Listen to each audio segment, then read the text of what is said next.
we welcome in from Winnipeg Sports Talk, the wildly popular show out of the Manitoba capital, Hustler Paterson. Our good friend Hustler joins us. I'm going to dive right into it, Huss, if you don't mind. Winnipeg Jets off tonight. It's been a busy stretch for them.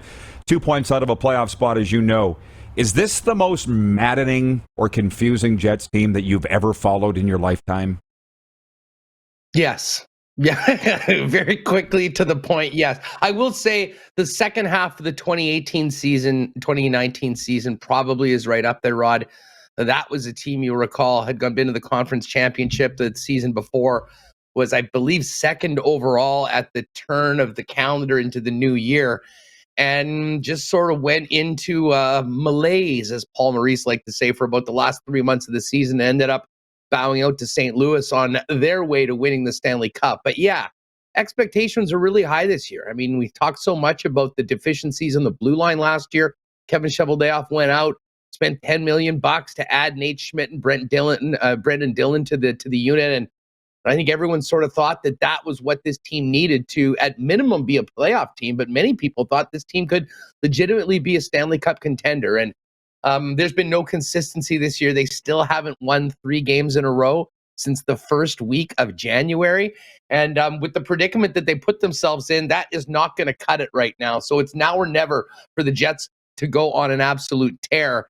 And they've got some tough games coming up with Tampa and Carolina and Florida around the corner, Rod. So there's no more outs for the Winnipeg Jets. They got to win. They got to win often. And frankly, they need a lot of help from teams playing the likes of the Dallas Stars in this final month of the season. Well, I hope that the fans in Winnipeg are enjoying the playoff hockey now, because they're in playoff hockey now. What you just said, they can't afford any losses, so it's must-win mode every night. But listen, even if they do make the playoffs, I don't think they're going too far. I mean, if they do miss, I'm starting to hear some media pundits saying there needs to be changes. Do you anticipate? There's obviously going to be a new coach. But would it go higher than that if they miss the playoffs with this bunch? Oh, I think so. I mean, I think there's been real questions about the core of this team, the leaders of this team for a while. And, when you look at the contract situation, and Mark Scheifele's the obvious guy in that, listen, he's a very, very productive player, Rod. I mean, even on what I think he and most people would recognize as sort of a down year for him, he's still going to be up there, putting up the points that he needs. It's just what's happened everywhere else. I mean, he's got a career worst plus-minus number at the bottom of the team's list. And here's what it comes down to for the Winnipeg Jets big picture. If you think that Mark Scheifele is going to be your guy, I mean, he's going to be the next captain of the team. He's going to be the guy that's taken over for Blake Wheeler. You keep him and you do what you can to sign him to a big money deal, and he plays here for his entire career. But I think there are legitimate questions as to whether he is that guy, whether a change of scenery might be good for him. And if you're in Kevin Cheveldayoff's shoes, Rod, and you think, okay, in 2 years, Mark Scheifele's not going to be with us. He's not going to be the guy for us any longer. We're not going to be signing a massive extension. Then I think you have to look at read the room and realize that with 2 years left on his contract at a very affordable deal of $6.1 million and a guy in Pierre-Luc Dubois that is, well, to some people already taken over the number one center job, a move like that with what it does to the leadership group, the chemistry in the room, and what you can bring in for the next few years, I think it certainly makes a compelling argument that has to be considered.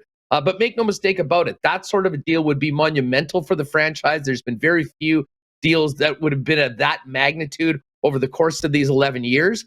And it could be a make or break move for Kevin Cheveldayoff now, who's been 11 years into this job as the general manager of the Winnipeg Jets.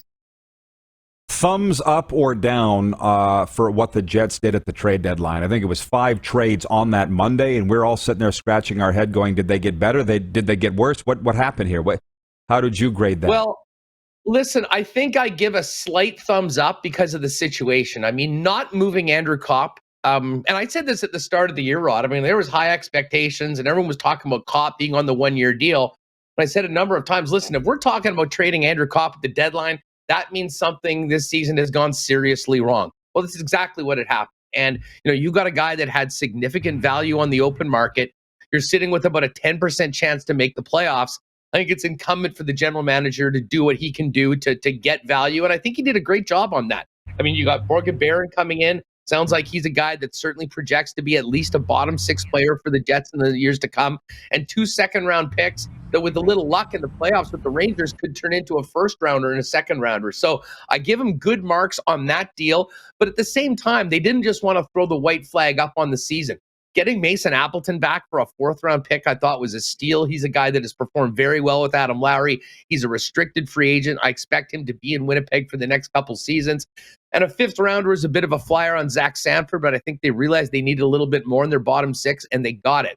The Nathan Beaulieu deal was, honestly, getting him to a spot where he might have a chance to play. Nothing really coming back. It was a conditional 7th-rounder. And then the most interesting trade was the prospect Nathan Smith, who was a Hobey Baker finalist, going to Arizona along with Brian Little's contract. And, from a Jets perspective, they found out that Smith wasn't going to be signing. He can enact something where he'll be a free agent in 30 days.